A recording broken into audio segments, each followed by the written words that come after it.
никогда не опускался до терроризма и не опущусь до смертного моего часа. Но я при полном убеждении, там идет внутри борьба сейчас.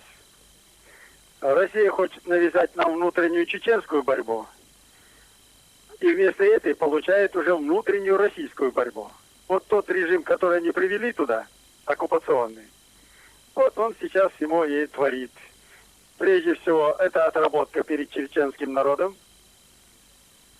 А во-вторых, удержать российские войска максимально.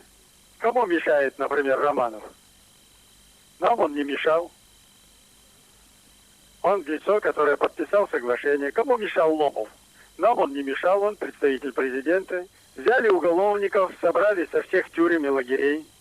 Досрочно выпустили, одели в военную форму, выдали оружие и запустили, на совершение тягчайших преступлений против мирного населения.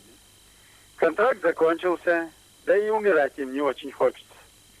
Вот теперь они с этим оружием опять идут в Россию, их не пускают. И идет война между ними. Военные действия ни на одну минуту не прекращались. Российская сторона, вот этот фарс, видимый фарс для успокоения мирового сообщества, не допуская сюда действительно наблюдателей из ООН и Европарламента, из парламентской ассамблеи специально созданной, закрыв им сюда дорогу, продолжали свою провокацию, ежечасно нанося ракетно-бомбовые удары каждый день, каждый час, не переставая. Мы терпеливо, надеясь, что ОБСЕ, ее представители дадут оценку этому явлению, не спровоцировать ситуацию, терпеливо выжидали. Хотя делегация и СНК от Чеченской Республики неоднократно требовали от меня, принять решение, прекратить всякие взаимоотношения, поскольку это с российской стороны невозможно выполнять. Мы выдержим любые испытания.